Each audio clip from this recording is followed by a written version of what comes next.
Good morning, students and all the guardians. Welcome to Jupiter Public Secondary School, Hindon City. As you know that schools are closed due to lockdown. So we are providing online classes through Jupiter app at your home. So आज हम व्यंजन संधि के साथ फिर से उपस्थित हैं एक नई वीडियो के साथ, नए टॉपिक के साथ। आज हमारा टॉपिक है व्यंजन संधि, अनुस्वार संधि।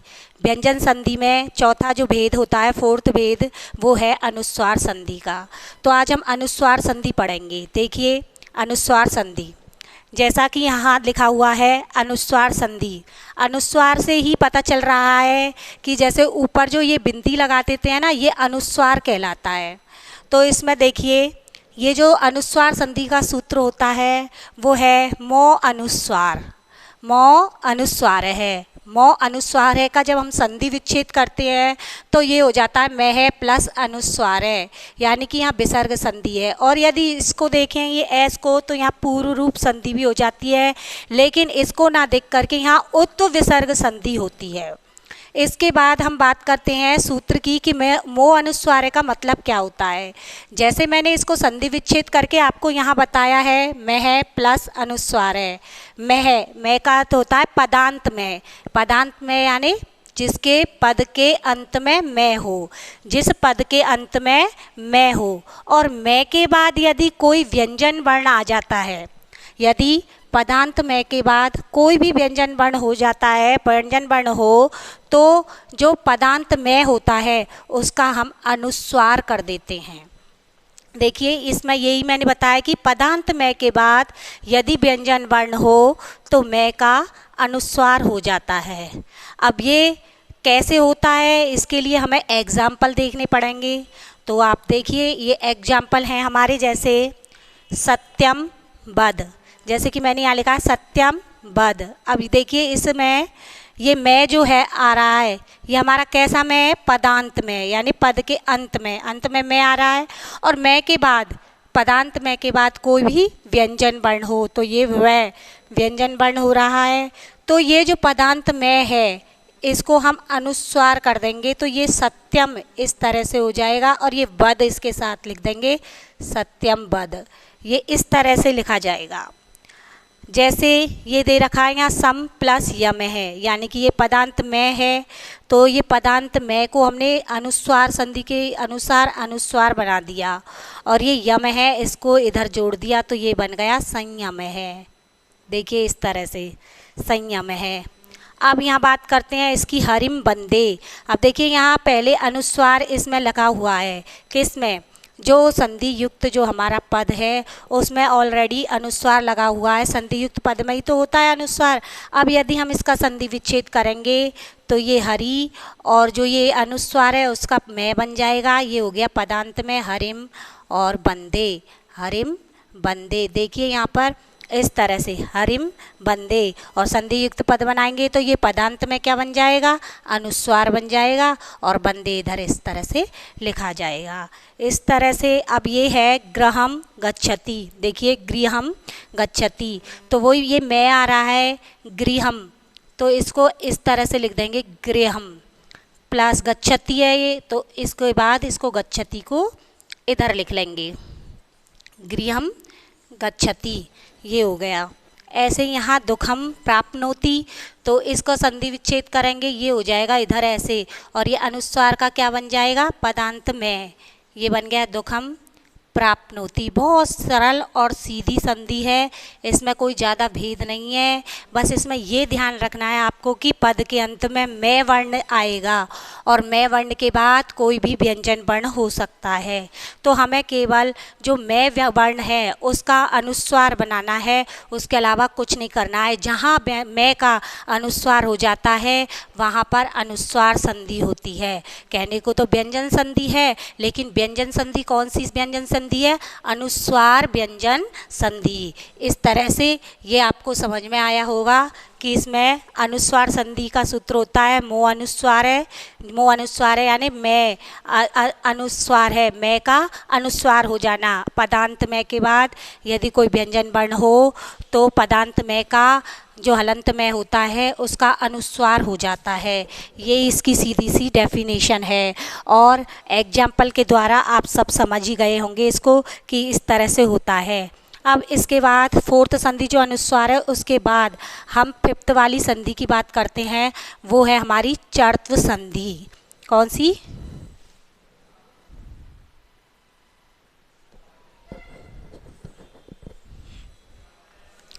देखिए अब हम बात करते हैं चर्त्व संधि की।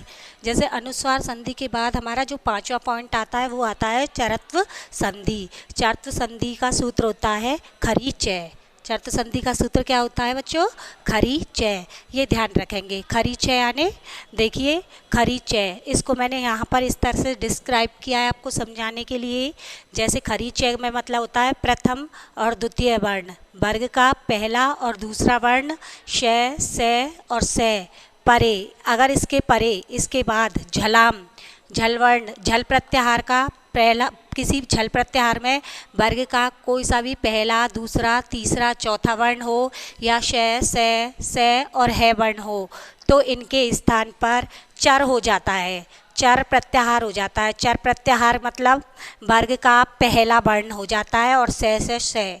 तो देखिए इसको यहाँ पे इसी तरह से यहाँ पर किया है कि झल प्रत्याहार के बाद झलाम, झल प्रत्याहार के बाद यदि खर प्रत्याहार आए, खर प्रत्याहार आए तो झल के स्थान पर चर यानी वर्ग का प्रथम वर्ण और से है हो जाता है।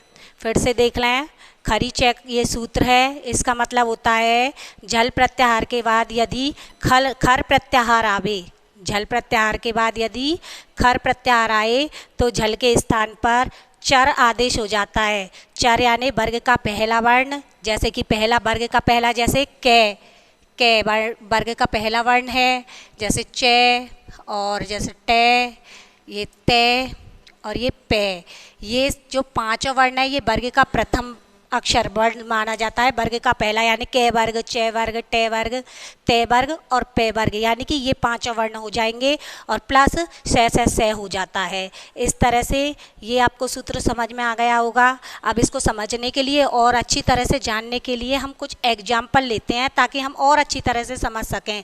तो देखिए यहाँ पर जैसे मैंने लिखा है सद प्लस कार्य है, तो देखिए यहाँ पर ये सद आ रहा है यानी कि ये दे जो आ रहा है ना, इसका प्रथम वर्ण कौन सा है? जो वर्ग है ये प्रथम वर्ण कौन सा होगा? जैसे ते, थे और दे, यानी तीन से पहले फर्स्ट वाला जो अपने वर्ण का है ना वही हो जाएगा। तो जैसे यहाँ पे सदकार्य हुआ है ना तो ये हो जाएगा सत, ठीक है, प्लस कार्य है। अब इसको संधि युक्त पद बनाइए तो ये शब्द हो जाएगा सत्कार्य है, ये सत्कार्य है। इस तरह से संधि युक्त पद हो जाएगा सत्कार्य है। अब जैसे संसद सदस्य है तो इसको संधि विच्छेद करेंगे, ये हो गया हमारा संसद प्लस सदस्य, संसद सदस्य। इस तरह से ये संसद सदस्य यानी दे का तय वर्ग हो जाएगा। तत्क्षण तो ये हो जाएगा हमारा तद प्लस क्षण, तद क्षण। इसके बाद है कुकुभ प्रांत है, तो भय किस वर्ण का है? इसका पे वर्ग का, तो ये भय की जगह पर क्या आ जाएगा? पे, तो ये हो जाएगा कुकुभ, कुकुभ, कुकुभ प्लस प्रांत है, ये किसी प्रांत का नाम है, कुकुभ प्रांत है, तो इसको हो जाएगा संधि विच्छेद कुकुभ, कुकुप प्रांत है। इस तरह से इसको संधि युक्त पद बन जाएगा ये।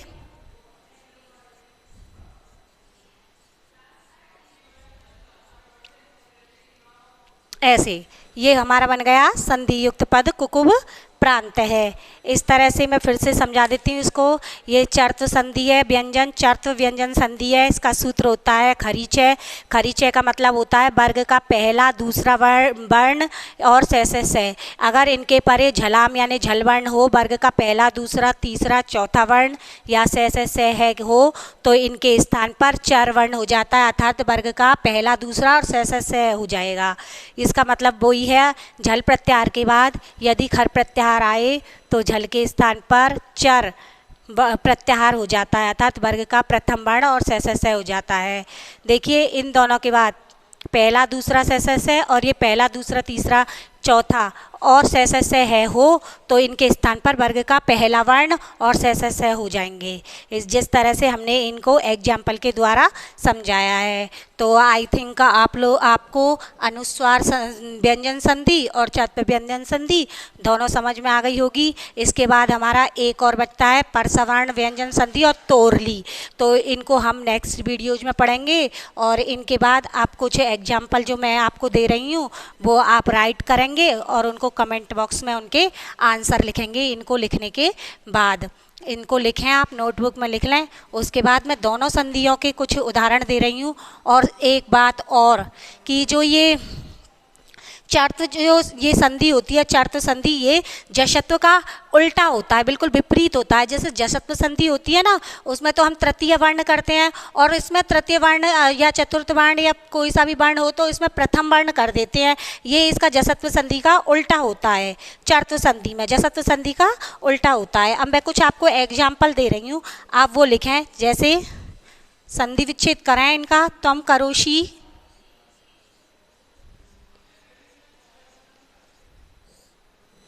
त्वम करोषि,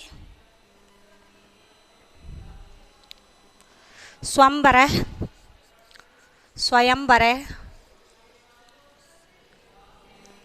स्वयंवरे, गुरुं नमति,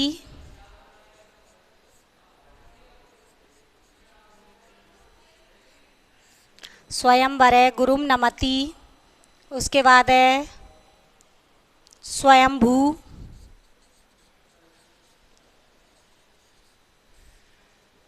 स्वयंभू, और है अलंकार है।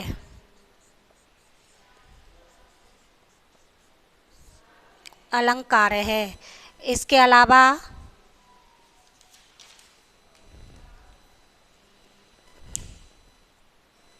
देखिए विपत्त काल है,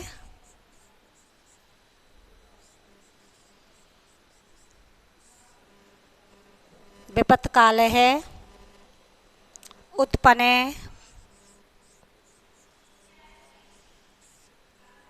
विपत्त काल है, उत्पन्न, तत्पुरुष है,